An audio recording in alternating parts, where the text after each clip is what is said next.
نستعينه ونستغفره ونؤمن به ونتوكل عليه ونعوذ بالله من شرور أنفسنا ومن سيئات أعمالنا من يهده الله فلا مضل له ومن يضلله فلا هادي له ونشهد أن لا إله إلا الله وحده لا شريك له ونشهد أن سيدنا ومولانا محمدا عبده ورسوله صلى الله تعالى عليه وعلى آله وأصحابه وبارك وسلم تسليما كثيرا. أما بعد فأعوذ بالله من الشيطان الرجيم. بسم الله الرحمن الرحيم.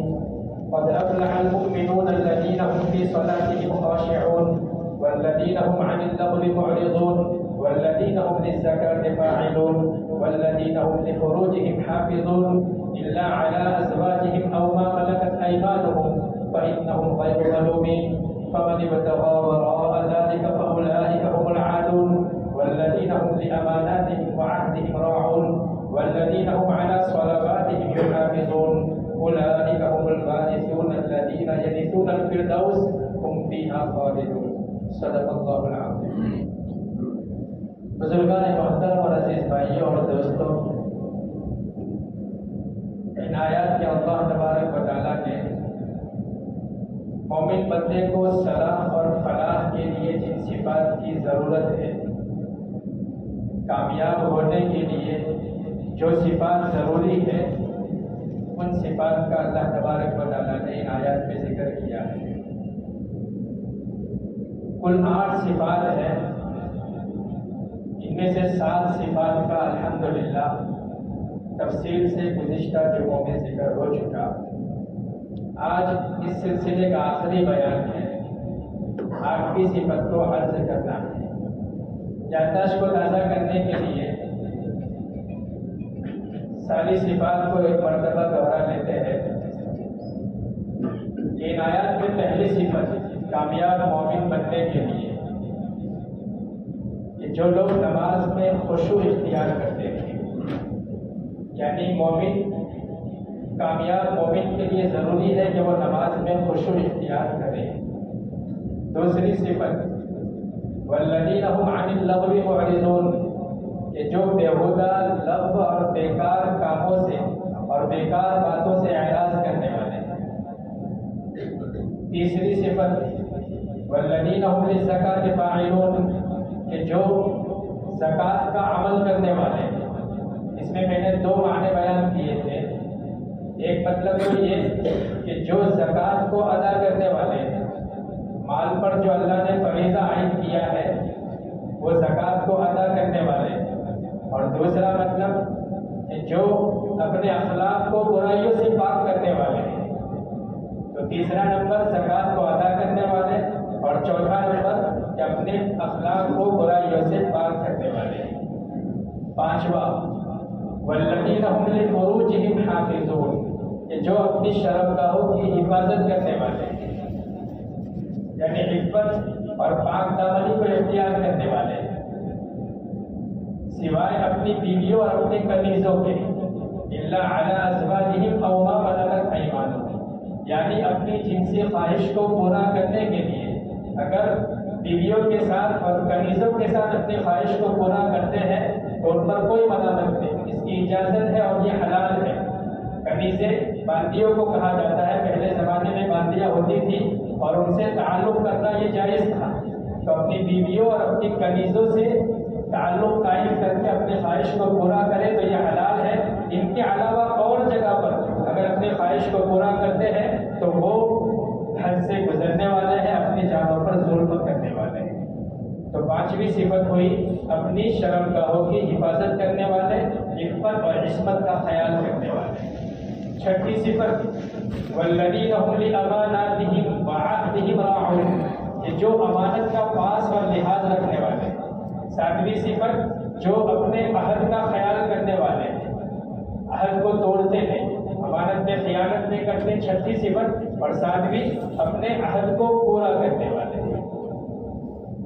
8ویں صفت بیان کرنے سے پہلے 7ویں صفت میں 1-2 باتیں وضاحت کرنی تھی، اس کو بیان کر کے پھر 8ویں صفت کو عرض کرتا ہوں. کہ میں نے یہ بتایا تھا گزشتہ جمعہ کو کہ اللہ کے نبی صلی اللہ علیہ وسلم نے وعدے کو پورا کرنا یہ مسلمان کی علامت بتایا، اور وعدے کو توڑنا اس کو نفاق کی علامت بتایا کہ جو جھوٹ بولے، امانت میں خیانت کرے اور وعدے کو توڑ دے تو وہ منافق کی علامت ہے۔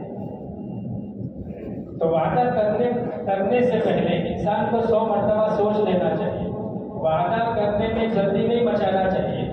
وعدہ کرنے سے پہلے 100 مرتبہ سوچ لے، جب سوچ کر مشورہ کر کے نتائج کو سامنے رکھ کر ایک مرتبہ وعدہ کر لیا تو پھر اس کو نبھانا ضروری ہے۔ اب وعدے کو بلا عذر توڑ دے گا تو وہ گنہگار ہوگا اور یہ منافق کی علامت ہے۔ تو سوچ کر نتائج کو سامنے رکھ کر مشورہ کر کے وعدے کو کریں، پھر اس کو نبھائیں۔ ہاں، ان سب باتوں کا خیال کر کے وعدہ کیا، لیکن حقیقتاً کوئی عذر پیش آ گیا اور وعدہ نہیں نبھا سکا تو حقیقی عذر کو اس کو مستثنا رکھا گیا ہے کہ وعدہ کیا، سوچ سمجھ کر وعدہ کیا تھا، لیکن حقیقتاً کوئی ایسا عذر پیش آ گیا کہ جس کی وجہ سے وہ وعدہ نہیں نبھا سکتا، تو اس میں اس وعدے کو پورا نہ کرنے کی گنجائش رکھی گئی ہے کہ پھر وہ وعدہ توڑنے کے گناہ میں شامل نہیں ہوگا۔ لیکن بات یہ ہے کہ حقیقی عذر پیش آئے۔ مثلاً آپ نے کسی سے یہ وعدہ کیا کہ میں آئندہ کل آپ کے گھر آؤں گا، اور دل میں ارادہ ہے کہ میں ضرور اس کے گھر کل جاؤں گا، لیکن آئندہ کل صبح وہ خود بیمار ہو گئے۔ اب بیمار ایسا ہوا کہ وہ جانے سے قاصر ہے، یا اس کے گھر میں کوئی بیمار ہوا اور اس کی مدد کرنی اس کے ذمہ ضروری ہے، اس کا خیال اور دیکھ بھال کرنا اس کے ذمہ ضروری ہے کہ اگر وہ جائے گا تو بیمار کو تکلیف ہوگی۔ اگر ایسا حقیقی عذر آ گیا تو یہ مستثنا ہے۔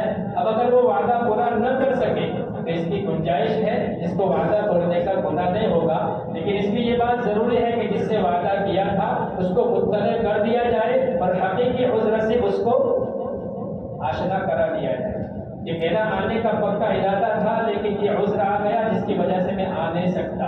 اور اس میں یہ بھی ضروری ہے کہ مناسب وقت میں اس کو مطلع کیا جائے، ایسا نہیں کہ وعدے کا وقت گزر گیا اور بعد میں اس کو اطلاع کی، تاکہ وہ کسی الجھن اور پریشانی میں مبتلا نہ ہو، اس لیے مناسب وقت میں مطلع کر دیا جائے۔ تو نفاق کی علامت میں یہ ہے کہ بلا عذر وعدے کو توڑا تو وہ منافق کی علامت ہے۔ ہاں، حقیقی کوئی عذر ہے اور وعدہ توڑا گیا تو اس کی گنجائش ہے، لیکن وعدے کو حد الامکان پورا کرنا چاہیے، یہ مومن کی صفات میں سے۔ اور بعض مرتبہ ایسا ہوتا ہے کہ ہم عملاً وعدہ کر چکے ہو، اگر سے زبان سے اقرار نہ کیا ہو، لیکن عملاً ہم نے وعدہ کیا ہو اور ہم سے بسا اوقات ایسا ہوتا ہے کہ اس وعدے کے خلاف ورزی ہو رہی ہے، لیکن ہمارا دل اور ہمارا تصور اس طرف نہیں جاتا۔ جیسے ہم کسی ملک کے باشندے ہیں، اس ملک کے باشندے ہیں تو اس کا مطلب یہ ہوا کہ ہم نے عملاً اس ملک سے یہ وعدہ کیا ہے کہ اس ملک کے تمام قوانین کی ہم پابندی کریں۔ یہ عملاً ہم نے وعدہ کیا، زبان سے وعدہ نہیں کیا، تحریری وعدہ ہم سے نہیں لیا گیا، لیکن اس ملک میں ہم پیدا ہوئے ہیں تو ہم اس ملک کے باشندے ہیں، اس لیے اس ملک کے قوانین کا لحاظ رکھنا اور اس کو پورا کرنا یہ وعدے میں داخل ہے۔ کیونکہ اگر ہم کسی دوسرے ملک کی شہریت حاصل کرنا چاہیں تو اس ملک کی شہریت حاصل کرنے کے لیے اور ویزا لینے کے لیے یہ بات ضروری ہوتی ہے کہ آپ سے زبانی اور تحریری یہ اقرار کروایا جاتا ہے کہ آپ اس ملک کی شہریت حاصل کرنے سے پہلے یہ اقرار دیں کہ ہم اس ملک کے تمام قوانین کی پابندی کریں۔ لیکن ہم یہاں پیدا ہوئے تو ہمیں پہلے سے شہریت مل چکی، لیکن عملاً ہم نے اس ملک کے قوانین کی پابندی کا اقرار کیا ہوا، اس لیے اس ملک کے جتنے قوانین ہیں اگر اس کی ہم مخالفت کرتے ہیں تو یہ وعدے کو توڑنا ہے، یہ وعدہ خلافی۔ تو عملاً ہم اقرار کر چکے ہیں اور اس ملک کے قوانین کی اگر خلاف ورزی کرتے ہیں، ہم یہ سوچ کر کہ ہمارا ملک تو غیروں کا ملک ہے، یا ہمارا ملک دارالامن ہے، یا ہمارے ملک میں غیروں کی حکومت ہے اور یہ حکومت مفاد پرست ہے، رشوت خور ہے، یہ حکومت صرف اپنا خیال کرتی ہے، عوام کا خیال نہیں کرتی، اور یہ سوچ کر اگر ہم وعدہ خلافی کریں اور قوانین کو توڑے تو یہ وعدہ خلافی کے گناہ میں داخل ہے۔ کیوں؟ اس کی مثال حضرت مفتی شفیع صاحب رحمۃ اللہ علیہ دیا کرتے تھے کہ کہ حضرت موسیٰ علیہ السلام کا واقعہ مشہور ہے کہ آپ نے ایک قبطی کو مارا تھا. دو جھگڑ رہے تھے، ایک بنی اسرائیلی تھا اور ایک قبطی تھا، اور قبطی ظالم تھا. حضرت موسیٰ علیہ السلام نے اس کو مارا، مکہ مارا اور اس کا قتل ہو گیا، وہ مر گیا. حالانکہ ارادہ نہیں تھا مارنے سے پہلے کہ میں اس کو قتل کر دوں، بے ارادہ وہ مارا گیا. اور وہ ملک بھی حربی تھا، وہ ملک دارالحرب تھا.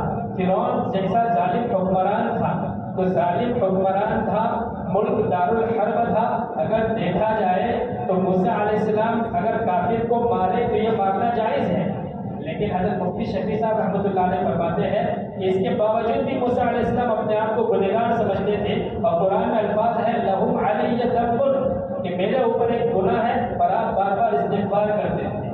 کیوں کہ حضرت موسیٰ علیہ السلام اس ملک میں رہ رہے تھے، اس ملک کے باشندے تھے، اور اس ملک کا قانون تھا کہ کسی کو قتل کرنا جائز نہیں. اس لیے اگرچہ بے ارادہ مارا گیا اور وہ قتل ہو گیا، لیکن ملک کے قوانین کی خلاف ورزی ہوئی، اس لیے وہ گنہگار ٹھہرے. اور وہ کہتے تھے کہ میرے اوپر ایک گناہ ہے، میرے اوپر ایک ذنب ہے، اس وجہ سے وہ بار بار استغفار کرتے. تو یہ عذر لچر ہے کہ ہم غیروں کے ملک میں رہے، یا ایسا ملک ہے یا ایسا حکمران ہے کہ جو ظالم ہے، عوام کا خیال نہیں کرتا، اس لیے ہم حکومت کے قوانین کی خلاف ورزی کرے تو اللہ کے یہاں ہماری پکڑ نہیں ہوگی. یہ عذر اور یہ دلیل لچر ہے. ایک اور دلیل کہ گزشتہ جمعہ میں ایک واقعہ بیان کیا تھا، ابو جہل سے ملاقات ہوئی تھی حضرت حذیفہ بن یمان رضی اللہ عنہ کی اور ان کے والد کی. انہوں نے اس سے عہد کر لیا تھا، وعدہ کر لیا تھا کہ ہم مدینہ منورہ جائیں گے اور جنگ میں حصہ نہیں لیں گے. اب دیکھیے ابو جہل سے بڑا ظالم کون، ابو جہل سے بڑا کافر کون، ابو جہل سے بڑا مسلمانوں سے دشمنی رکھنے والا کون. لیکن اس ظالم سے وعدہ کرنے کے باوجود بھی اللہ کے نبی صلی اللہ علیہ وسلم نے اس سے کیا ہوا وعدہ جو تھا اس کا بھی پاس اور لحاظ رکھنے کا حکم دیا کہ ہم وعدے کو نہیں توڑ سکتے، ہم مسلمان ہیں، اللہ کو راضی کرنے کے لیے ہماری جنگ ہے، اس لیے اللہ کے حکم کو توڑ کر ہم جنگ نہیں کر سکتے. جنگ بہادری کا نام نہیں ہے، اللہ کو راضی کرنے کا نام ہے. تو بہرحال یہ دو تین باتیں تھیں وعدے کے لحاظ سے کہ اس کا بھی لحاظ رکھنا ہمارے لیے ضروری ہے، ورنہ وعدہ توڑنا یہ نفاق کی علامت ہے. 8ویں صفت والذین هم علی صلواتهم یحافظون، یہ فلاح یافتہ اور کامیاب مومن وہ ہے جو نمازوں کی حفاظت کرنے والے ہیں. غور کریں، پہلی صفت بھی نماز کے متعلق اور آخری صفت بھی نماز کے متعلق. پہلی صفت کہ جو نماز میں خشوع اختیار کرنے والے ہیں، اس کا تفصیل سے بیان ہو چکا. آخری صفت کہ جو نماز کی حفاظت کرنے والے ہیں. پہلی اور آخری صفت نماز کے متعلق لا کر اللہ تبارک و تعالیٰ بندوں سے یہ کہہ رہے ہیں کہ تمہارے لیے کامیابی اور فلاح کا اہم جو دروازہ اور راستہ ہے وہ نماز ہے. کہ نماز میں خشوع اختیار کرو اور نماز کی مکمل حفاظت کرو تو ہی تم کامیابی کے راستے کو طے کر سکتے ہو. نماز کی حفاظت کرنا اس میں بہت ساری چیزیں داخل ہیں.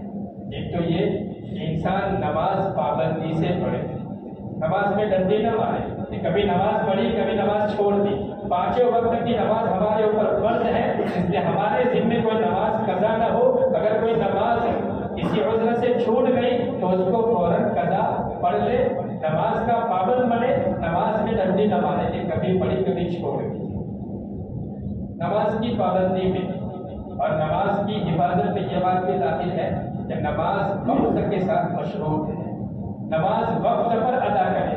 ان الصلاۃ کانت علی المؤمنین کتابا موقوتا، کہ مومنین پر اللہ رب العزت نے نمازیں جو فرض کی ہے وہ وقت کے ساتھ مشروط ہے.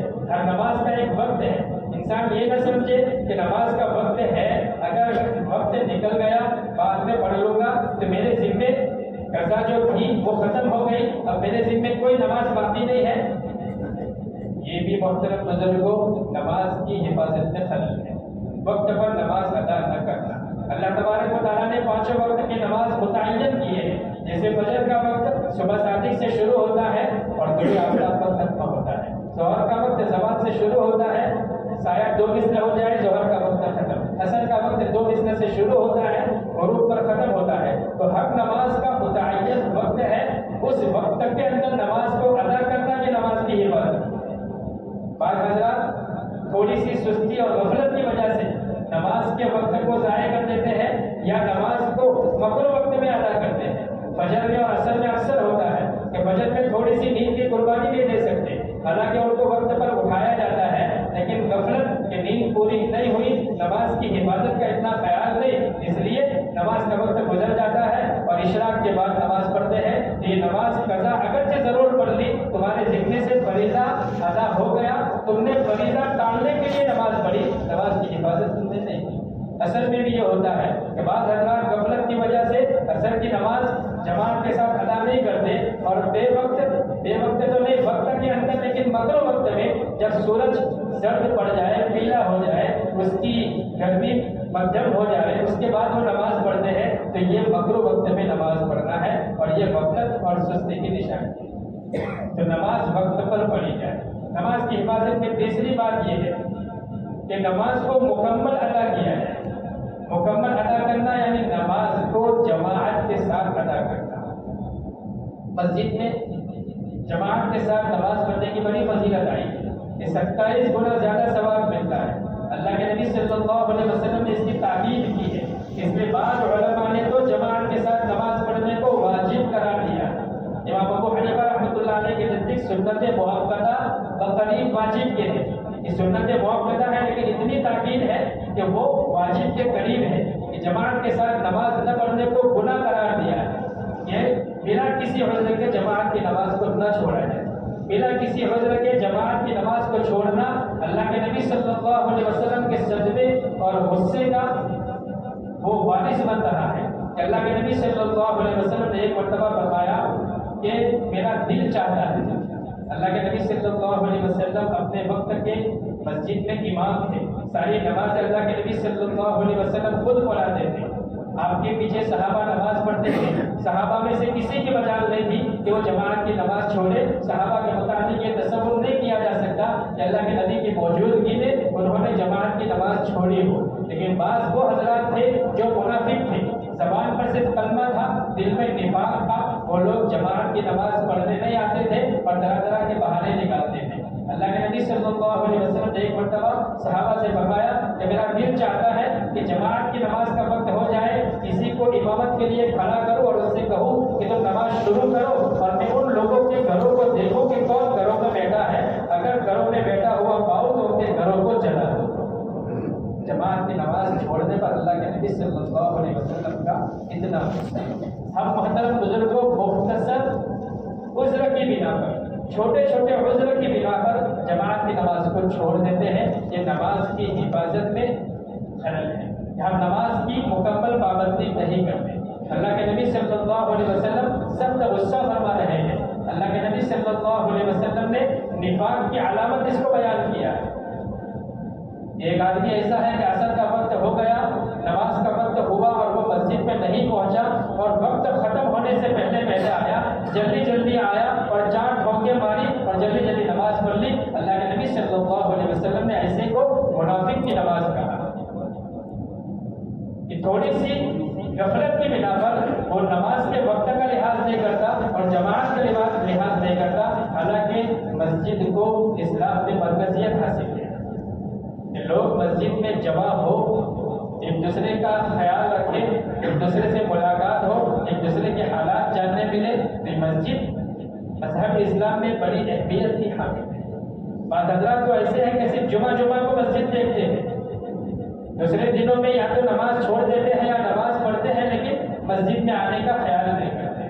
اور جمعہ کو نماز پڑھنے کی اتنی دل کے اندر اہمیت بیٹھی ہوئی ہے. یہ تو نشانی ہے اس بات کی کہ آپ کے دلوں کے اندر عیسائی مذہب کا خیال ہے. عیسائی مذہب صرف اتوار کے دن عبادت کے لیے جاتے ہیں. ہفتے میں ایک دن عبادت کرنا وہ ان کا شیوا ہے. مسلمان کا شیوا تو یہ ہے کہ مسجد میں 5 مرتبہ روزانہ حاضر ہو. مذہب عیسائیت میں ایک عرصے تک تو وہ یہ ان کے اندر رواج تھا کہ ہفتے میں ایک دن کلیسا کے اندر اور چرچ کے اندر آ کر عبادت کرتے تھے. لیکن اب تو ایسا ہو گیا ہے کہ ہفتے میں ایک دن بھی حاصل نہیں ہوتے. یورپ اور امریکہ کے کئی کلیسا ایسے ہیں کہ وہ ویران پڑے ہوئے ہیں اور وہاں کے جو پادری ہیں وہ مکھیاں مارتے بیٹھے تھے. محترم بزرگوں، یہ عیسائیت والا خیال ہے۔ مسلمان کا شیوا تو یہ ہونا چاہیے کہ جماعت کی اتنی تاکید ہے کہ دن میں 5 مرتبہ وہ ضرور حاضر ہے، 27 درجہ اس کا ثواب زیادہ ہے، یہ خیال کرتے ہوئے، اور نماز جماعت کے ساتھ پڑھنے کی خوب تاکید ہے، یہ خیال کرتے ہوئے 5 وقت نماز جماعت کے ساتھ ادا کرنے کی فکر ہے۔ اور عورتوں کی غفلت یہ ہوتی ہے کہ نماز کا وقت ان کو تو جماعت سے نماز پڑھنی نہیں ہے، اس لیے عورتیں نماز کا وقت شروع ہو جاتا ہے لیکن جماعت کا ان کو جماعت کی پابندی ان کے لیے ہے نہیں، اس لیے وہ ٹالتی رہتی ہے کہ ابھی پڑھتی ہوں، یوں کرتے کرتے یا تو وقت مغرب ہو جاتا ہے یا کبھی کبھی باتوں میں وقت چلا جاتا ہے، پتہ بھی نہیں چلتا۔ تو عورتوں کے لیے افضل یہ ہے کہ جیسے ہی وقت داخل ہو فوراً نماز پڑھیں۔ بہرحال محترم بزرگوں، نماز کی بڑی اہمیت ہے، اس لیے اللہ تبارک و تعالیٰ نے 8 صفات میں اول اور آخر نماز ہی کو ذکر کیا کہ نماز یہ تمہارے لیے کامیابی کا اولین راستہ ہے اور کامیابی کا سب سے اہم دروازہ ہے۔